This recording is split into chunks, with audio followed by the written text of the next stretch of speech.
Hello students, good morning to all. In the last video we have completed our topic of the classification of business activities under first chapter, and now we are moving ahead towards a new topic, that is objectives of the business. तो objectives की बात करते हैं कि objective होते क्या हैं, कौन कौन से बिजनेस के ऑब्जेक्टिव हैं, ठीक है, उसके सब पार्ट्स कौन कौन से होंगे, ये सारा इस लेक्चर के दौरान करेंगे। तो फर्स्टली हम जानते हैं कि what is the meaning of objectives. Objectives क्या होते हैं? ऑब्जेक्टिव्स होते हैं and towards every activity of the business enterprise is directed. एक हमने एंड चुन लिया जिसके और हम सारी एक्टिविटीज ऑर्गेनाइजेशन की उस तरफ डायरेक्ट करेंगे, उसी को देखकर हम अपनी सभी एक्टिविटीज को लगाएंगे। जो भी हमारी एफर्ट्स है उसी एंड को देख के, उसी एंड को पूरा करने के लिए हम करते हैं। तो ऑब्जेक्टिव क्या होता है? And towards activities of businesses directed. Now you have to see your objectives of the business must be a specific. It should not be in general terms. Objective general terms में भी हो सकता है, specific भी, लेकिन आपने ध्यान रखना है कि आपके बिजनेस का जो भी ऑब्जेक्टिव होना चाहिए it should be in the specific form. Like फर्क क्या होता है, डिफरेंस क्या है जनरल और स्पेसिफिक में?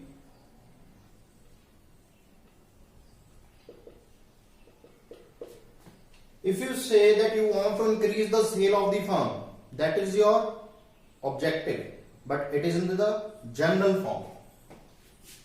To increase the sale, it just gives an idea that firm wants to increase the sale, but it does not give the actual amount or actual objective of the business. In the specific context, this objective should be that firm wants to increase sale, to increase sale by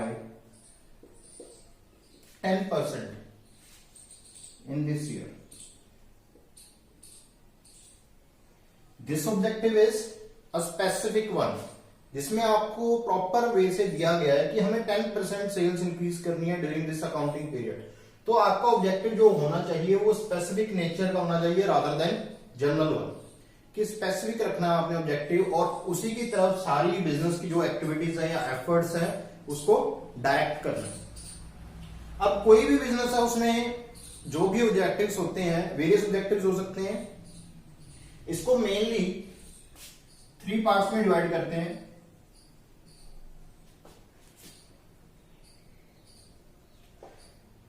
first one is economic objectives,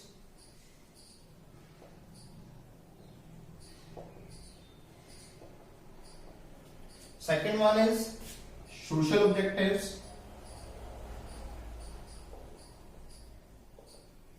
and third one is human. This is also called individual. Although this classification is not given in your NCERT book, but still I will prefer this form, क्योंकि जितनी ज्यादा presentation आपकी अच्छी होगी उतने ही marks मिलेंगे। Final में हम बात कर रहे थे कि ऑब्जेक्टिव्स को 3 पार्ट्स में क्लासिफाई किया जाता है, economic objective, social objective and the human objective. So moving towards our first objective, economic objective, that are related to money, monetary benefit चाहते हैं जो। इसके अंडर कोई भी बिजनेस है वो क्या क्या चाहेगा? प्रॉफिट अर्न करना। सबसे बड़ा बिजनेस का ऑब्जेक्टिव आपको बोला जाए तो क्या है? वो प्रॉफिट अर्न करना, टू अर्न प्रॉफिट। ये सबसे ज्यादा बड़ा ऑब्जेक्टिव होता है। आपको इसके रिगार्डिंग केस स्टडी पूछ सकते हैं कि बिजनेस का एकमात्र ऑब्जेक्टिव प्रॉफिट अर्न करना है, आप इस स्टेटमेंट को सही मानते हो या गलत? इसका आंसर आएगा बेटा कि गलत है ये स्टेटमेंट, क्योंकि बिजनेस के और भी ऑब्जेक्टिव्स हैं। हालांकि प्रॉफिट कमाना एक सबसे बड़ा ऑब्जेक्टिव है क्योंकि इसका बहुत बड़ा रोल है, वो रोल भी हम पढ़ेंगे ऑब्जेक्टिव्स के बाद। प्रॉफिट का बहुत बड़ा रोल है एक बिजनेस में, but there are other objectives as well which a business has to fulfil, like social and human. Economic objective के अंडर मैंने फर्स्ट बताया आपको प्रॉफिट अर्न करना, सेकंड इज ग्रोथ। देखिए ग्रोथ कैसे होगी? ग्रोथ होती है बेटा जब भी हम अपने बिजनेस को एक्सपैंड करना चाहते हैं। ये एक ऑब्जेक्टिव है बिजनेस का कि अपने बिजनेस को एक्सपैंड करना। उसके लिए वो करते क्या है, या तो अपनी प्रोडक्टिविटी को इंक्रीज करेंगे, either they will increase their productivity और they will bring some innovation. Either they will increase their productivity और they will bring innovation. Innovation may be brought into the methods of production, product quality or any designing. Innovation आप किसी भी field में कर सकते हो अपने product में, चाहे उसको बनाने का तरीका या उसकी कॉस्ट में रिडक्शन की है या उसके डिजाइन में इनोवेशन की है। ठीक है, इन चीजों में इनोवेशन हो सकती है। प्रोडक्टिविटी अपनी प्रोडक्शन इंक्रीज करना, दोनों से किसी भी बिजनेस का कौन सा ऑब्जेक्टिव फुलफिल होगा? इकोनॉमिक के अंडर उनकी उस बिजनेस की क्या रहेगी? ग्रोथ होगी। आप देखते हो जो भी बिजनेस नई नई चीजें लेके आता है आज के टाइम में, क्योंकि कंपेटिटिव एनवायरनमेंट है, आप देखते हो कंपनीज के पास एक अलग डिपार्टमेंट होता है R&D, रिसर्च एंड डेवलपमेंट। वो कॉन्स्टेंटली क्या करते हैं, अपने प्रोडक्ट को इंप्रूव करने के लिए नए नए वेज निकालते हैं, जिसे हम इनोवेशन बोलते हैं। Third one is profit, growth and survival. Survival is also known as market standing. It is also known as market standing. देखिए जैसे कि मैंने पहले ही बताया कि आज के टाइम में कंपेटिटिव वर्ल्ड, हर कंपनी चाहे वो किसी भी फील्ड में ले लो, आप कार में ले लो, मोटर बाइक में ले लो, या फिर जनरल हमारी जो ईटेबल आइटम्स हैं, मिल्क है, इसमें भी आप देखते हो बहुत ज्यादा कंपेटिटर्स हैं हर एक कंपनी में, हर गुड में। तो इस कंपटीशन के टाइम में हमें कस्टमर को अट्रैक्ट तो करना ही है, रिटेन भी करना अपने बिजनेस के पास, क्योंकि कंपेटिटर अपना पूरा जान लगा रहे हैं ताकि हमारे बिजनेस से वो कस्टमर को वापस ले सकें। उन कस्टमर को रिटेन करने के लिए हमें कस्टमर को टाइम टू टाइम अच्छी क्वालिटी का प्रोडक्ट एट रीजनेबल प्राइस देना पड़ेगा, और उसके लिए हमारे पास प्रॉफिट होने चाहिए। और ये भी एक इकोनॉमिक ऑब्जेक्टिव के अंडर आता है। सर्वाइव तभी करेंगे जब हमारी इकोनॉमिक कंडीशन अच्छी होगी। तो this is also the part of economic objective. Economic objective वो हैं जो कि सारे पैसे से रिलेटेड है, लाइक प्रॉफिट, अर्न प्रॉफिट करना, ग्रोथ, प्रोडक्टिविटी और इनोवेशन के थ्रू, एंड सर्वाइवल, जिसे मार्केट स्टैंडिंग भी बोलते हैं। ये सारे ऑब्जेक्टिव होते किसके प्रति हैं? बिजनेस के खुद के प्रति, कि बिजनेस अपने लिए क्या चाहता है। Second type is social objective, social towards society. Each business is fulfilling some kind of social objectives because it is using the resources of this society. So to justify this, every business fulfill some kind of social responsibilities or some social objectives. What are various social objectives? The first one is to produce or procure desirable quality product.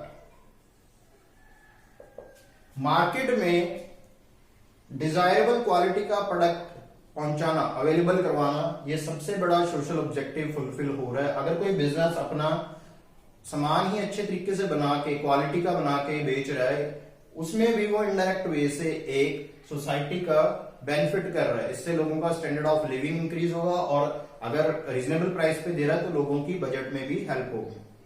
तो ये first objective था, producing desirable quality product. Second is minimise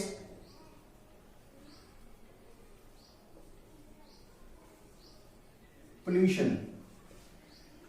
pollution को कम से कम करना। आप देखते हो बिजनेस में, फैक्ट्रीज में चिमनी से स्मोक उठ रहा है, और उसको कम से कम करना।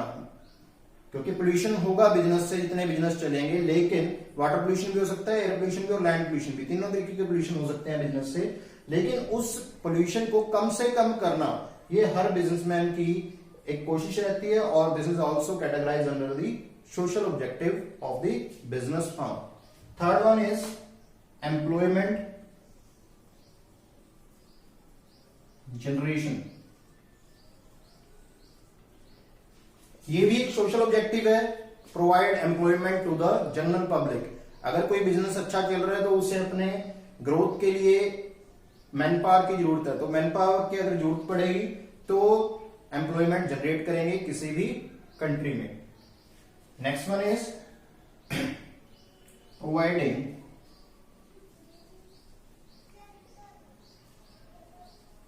Public utilities.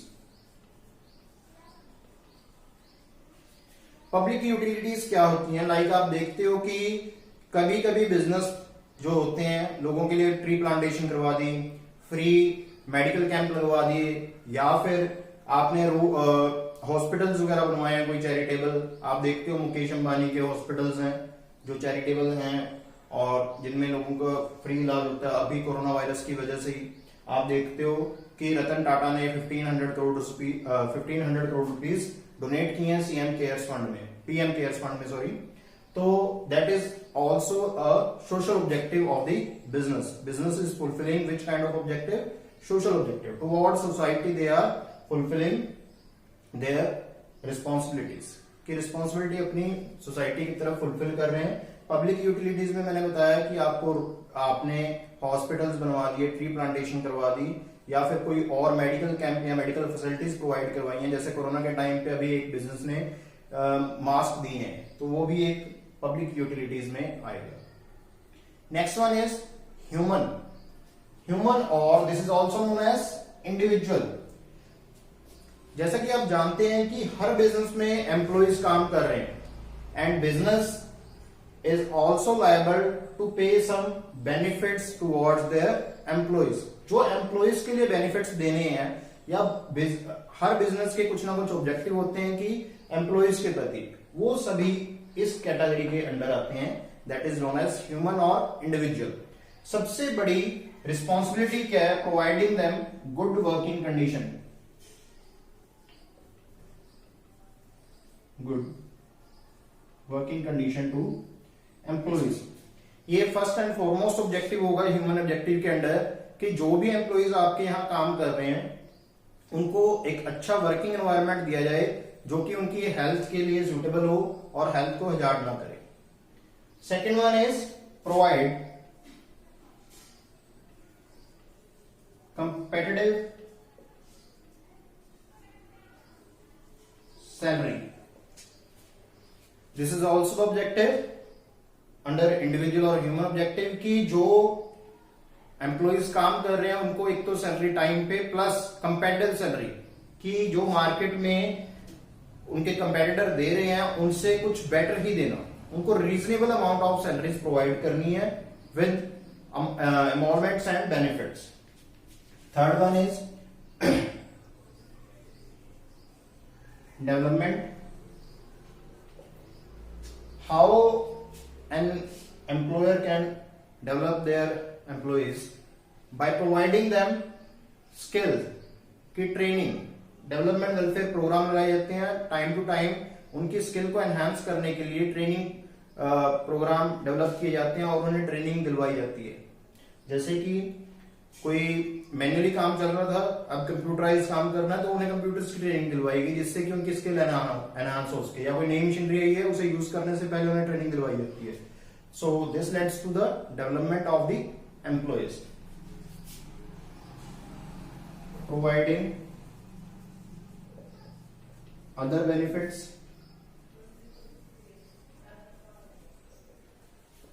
अदर बेनिफिट्स में लाइक हम उनके बच्चों के लिए स्कूल खोल दें कोई, जिसमें उनके जो किड्स हैं वो पढ़ सकें, या फिर उनके लिए कोई और इंश्योरेंस करवा दिया उनका एम्प्लॉयज का, या कोई और उन्हें बेनिफिट्स प्रोवाइड करवा रहे हैं अपार्ट फ्रॉम ईपीएफ, डीए, ये चीजें दे रहे हैं, ये आते हैं अदर बेनिफिट्स में। एक होता है पीयर रिकग्निशन। पीयर रिकग्निशन, जो उनके साथ में काम कर रहे हैं उनमें रिकग्नाइज हो, जो अच्छा काम कर रहा है उसको सभी के बीच में प्रेज की जाए उसकी, या रिकग्नाइज किया जाए। तो these were the objectives of a business, namely 3 types of objective we have discussed, economic, social and human. Economic के अंदर हमने पढ़ा कि बिजनेस को प्रॉफिट कमाना, ग्रोथ, एक्सपेंशन एंड सर्वाइवल, ये 3 मेन इकोनॉमिक के अंडर है। सोशल के अंदर हमने किया कि क्वालिटी प्रोडक्ट बनाना है, रीजनेबल प्राइसेस पे देना है, पोल्यूशन कम से कम करना है, एम्प्लॉयमेंट अपॉर्चुनिटीज जनरेट करनी है और पब्लिक यूटिलिटीज प्रोवाइड करनी है लोगों को, और भी जो पब्लिक वेलफेयर के लिए काम है वो हम कर सकते हैं। ह्यूमन में आ गया जो भी एम्प्लॉइज के लिए काम है, गुड वर्किंग कंडीशन, बोनस दे दिए, अच्छी सैलरी, कंपेटिटिव सैलरी दे दी, और वर्किंग एनवायरनमेंट के अलावा हमने कोई और इमोलमेंट्स दे सकते हैं हम उनको, या पीयर रिकग्निशन। तो इनमें से आपको कई बार एक केस स्टडी क्या पूछ लेते हैं, ये थे आपके ऑब्जेक्टिव्स ऑफ द बिजनेस। इसके बाद एक केस स्टडी आपको पूछ लेते हैं कि बिजनेस का एकमात्र जो ऑब्जेक्टिव है, सोल ऑब्जेक्टिव है, it is to earn profit. आपको इस स्टेटमेंट को डिफेंड करना होता है, रिफ्यूट, कि आपने स्टेटमेंट के बारे में बताना स्टेटमेंट सही है या गलत है। उस केस में आपका आंसर क्या रहेगा? नो, बिजनेस का सोल ऑब्जेक्टिव प्रॉफिट अर्न करना नहीं होता। रीजन बीइंग कि there are many more other objectives are there, like social objectives and human objectives. अगर एक बिजनेस प्रॉफिट, ऑल्दो प्रॉफिट बहुत ज्यादा जरूरी है, प्रॉफिट का एक बहुत बड़ा रोल है हर बिजनेस में, लेकिन अगर कोई भी बिजनेस एक्सेसिव प्रॉफिट अर्न करना लग जाए और इन ऑब्जेक्टिव्स को, सोशल और ह्यूमन ऑब्जेक्टिव्स को इग्नोर करने लग जाए, तो they will certainly face opposition from these 2 groups. अगर इन्होंने अपोज करना स्टार्ट कर दिया तो बिजनेस में नुकसान आने स्टार्ट हो जाएंगे, लॉसेज आने स्टार्ट हो जाएंगे, जिसकी वजह से बिजनेस को नुकसान हो सकता है और बिजनेस बंद भी हो सकता है। तो बिजनेस का प्रॉफिट अर्न करना एक बहुत इंपॉर्टेंट ऑब्जेक्टिव है, लेकिन सोल ऑब्जेक्टिव नहीं है, उसके अलावा भी काफी ऑब्जेक्टिव है। तो अब मैं आपको बताता हूं, इसी के अंडर आपके सिलेबस में गिवन है कि role of the profits in business, कि बिजनेस में प्रॉफिट का रोल क्या है, वो थोड़ा सा हम डिस्कस कर लेते हैं।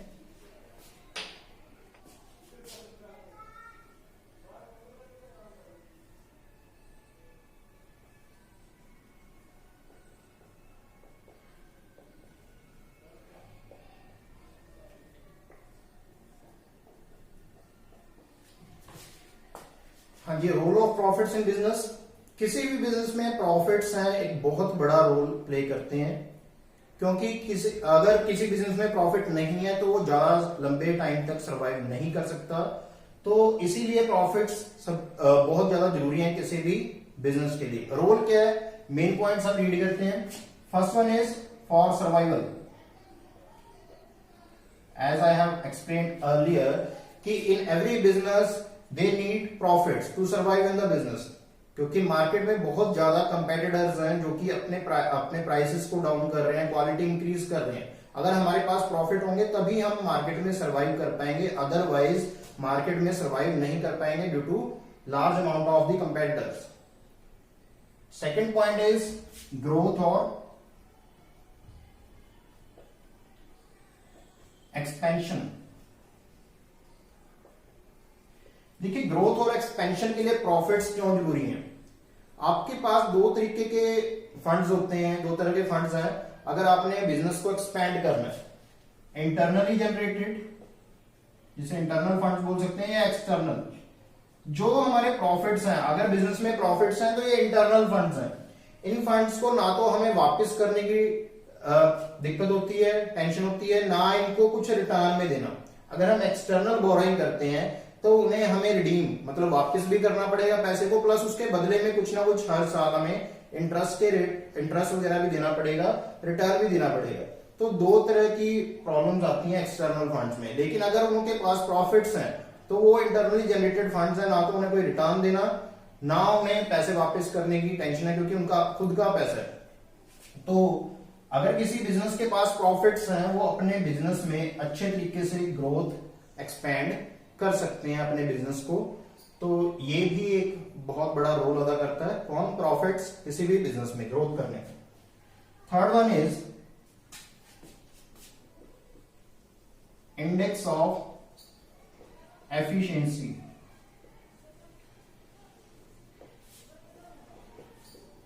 अगर किसी बिजनेस की मेजरमेंट करनी है हमें कि उसकी परफॉर्मेंस को एनालाइज करना है, तो प्रॉफिट्स एक अच्छा मेजरमेंट क्राइटेरिया है जिसके द्वारा हम मेजर कर सकते हैं उसकी परफॉर्मेंस को। प्रॉफिट्स एक बहुत अच्छा क्राइटेरिया है। अगर कोई बिजनेस प्रॉफिट कमा रहा है, इट मींस कि उसकी मैनेजरियल एफिशिएंसी है, वो अपने प्रोडक्ट को अच्छा यूज कर रहे हैं, जो अपना रॉ मटेरियल है उसको वेस्ट नहीं कर रहे, एम्प्लॉइज है वो प्रॉपर वे से काम कर रहे हैं, और मैनेजमेंट सारी क्या है, एफिशिएंट है। लेकिन अगर बिजनेस लॉसेस सफर कर रहा है, इट मींस कहीं ना कुछ ड्रॉबैक्स हैं। ठीक है, तो ये एक तरह का क्या है, इंडेक्स है, किसको मेजर करने का, क्राइटेरिया किसको मेजर करने का, efficiency of the employees, management and owner, सभी की एफिशिएंसी को मेजर्स करते हैं कौन, profits. Fourth one is in increasing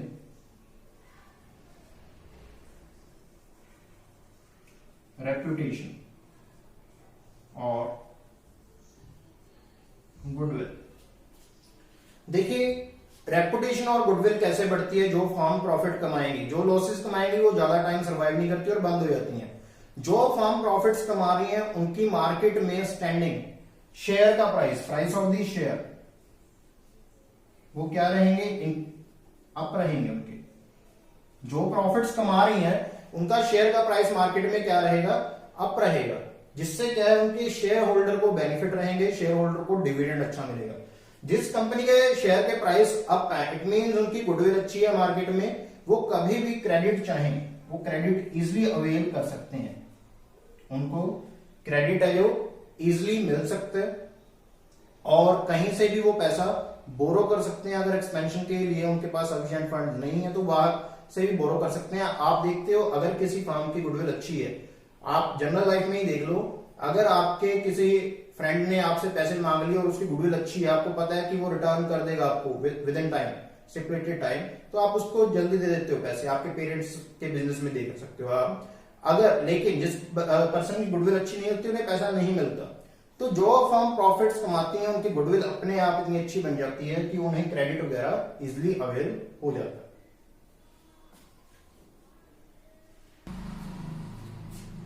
Last point we can discuss under this, motivates entrepreneurs